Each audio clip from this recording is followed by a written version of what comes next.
The Best presents General and State Elections in Malaysian History.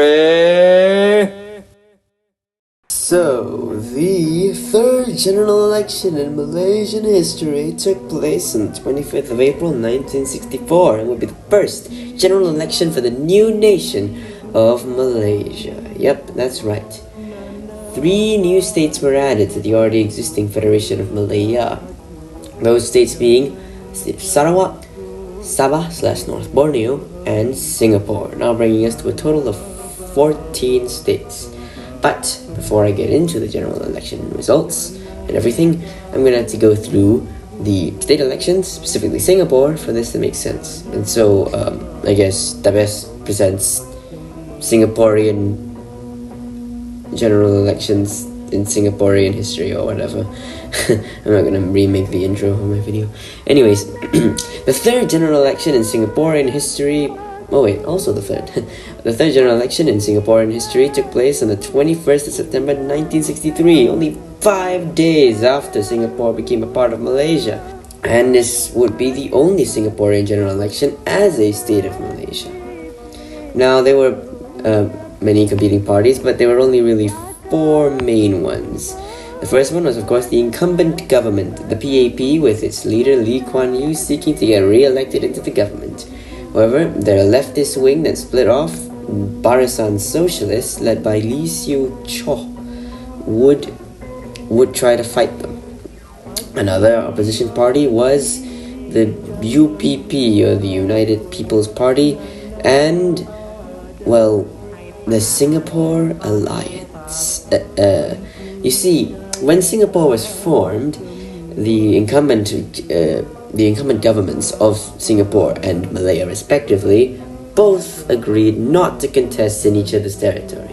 So, the Alliance Party, the ruling government of Malaya, as I told you already, the Alliance would not contest in Singapore, and the PAP would not contest in the mainland. But the Alliance did anyway, so they also contested setting up a Singapore branch. And so this pissed off the PAP, obviously, but it's definitely not enough to violate their side of the agreement, of course. But yeah, that's mostly it. The others were pretty small, so here are the results.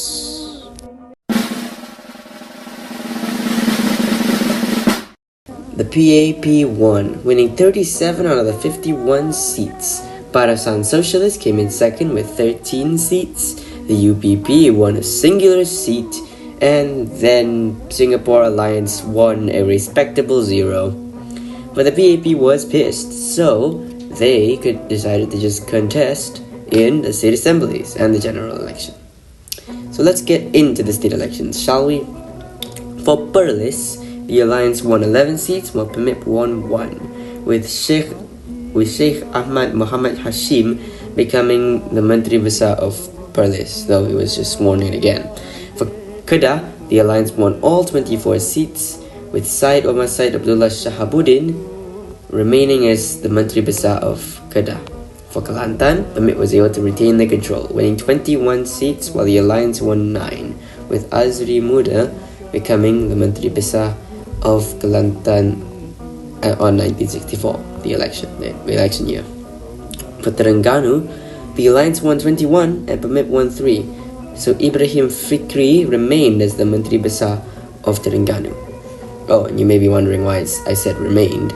Well, some PMIP state legislature members for Terengganu defected to the Alliance, and so they were able to name their Menteri Besar, Ibrahim Fikri. But let's go to Penang.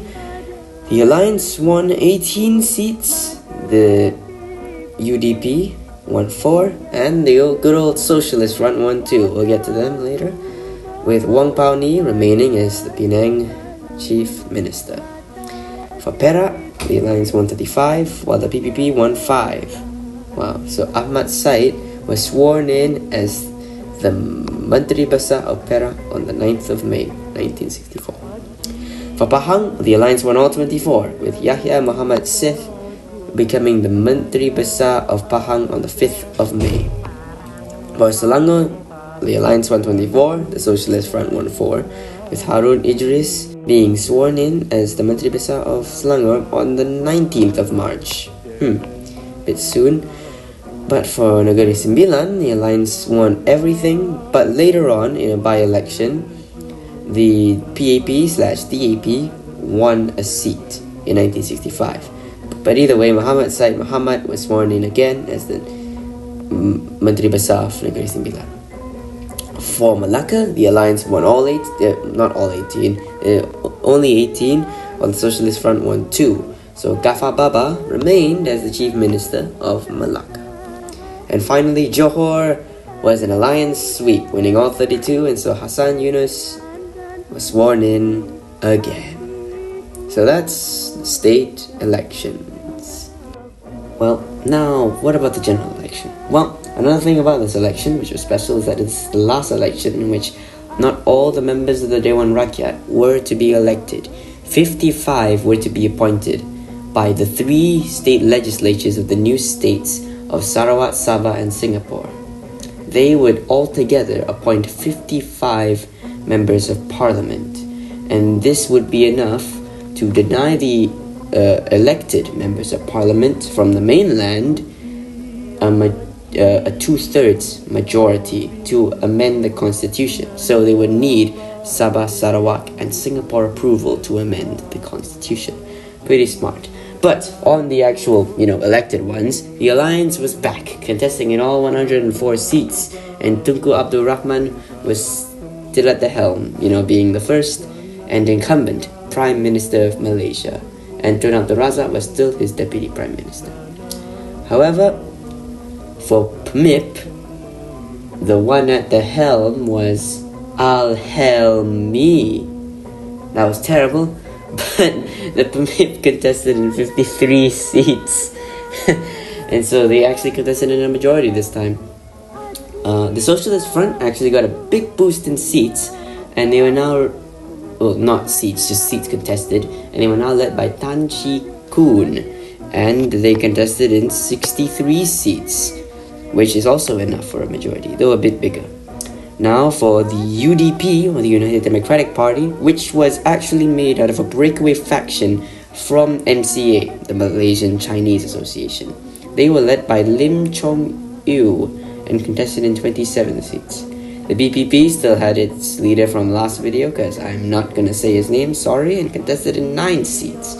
While the PAP was led by Prime Minister of Singapore, Lee Kuan Yew, contested in 9 seats, which pissed off the alliance.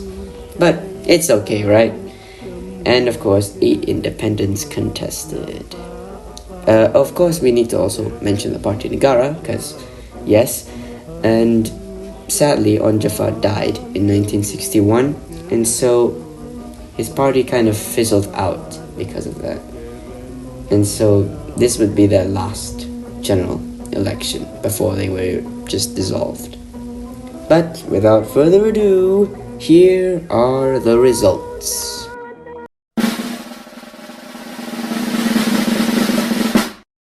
Well, the Alliance won, winning 89 seats and 1.2 million votes, just 48.459% of the popular vote.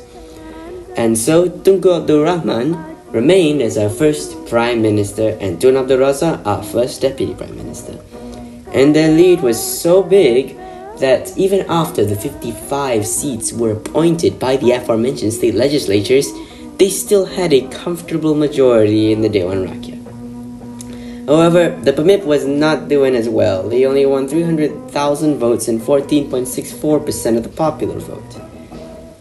The Socialist Front did even worse, winning 2 seats and 330,000 votes, aka 16.08% of the popular vote. The UDP also did not fare as well, winning only 1 seat, 88,000 votes, aka 4.29% of the popular vote. But the PPP had the best win rate out of these opposition parties, winning 2 seats and 69,000 votes. Nice, 3.40% of the popular vote. And finally, the PAP. they won a singular seat and 42,000 votes, aka 2.05% of the popular vote. No independents won any seats. And so the alliance was pissed, really pissed, because the PAP not only contested on the mainland in the general election and state elections, how shocking, but they won a seat. That is just downright disrespectful. And of course they were a sore loser because they lost when they contested there. But either way, tensions were riling up between the two parties, and to make matters worse, race riots were happening in Singapore in 1964. And so the Tunku felt like he had no other choice. After consulting his advisors, he went to Parliament and made a motion to expel Singapore. The Singaporean MPs all left the building. And so it was a unanimous 126-0 vote to expel Singapore.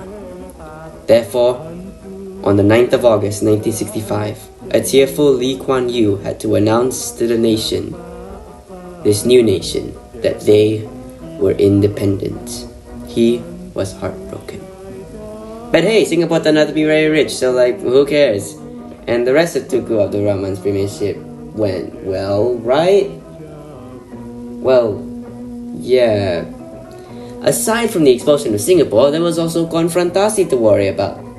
You see, Indonesia did not like this merger, this Malaysia merger, and so it actively opposed it and, had an armed confrontation with Malaysia, which thankfully ended in 1966. But still, this was a stressful premiership and Dewan Rakyat term for the Tunku.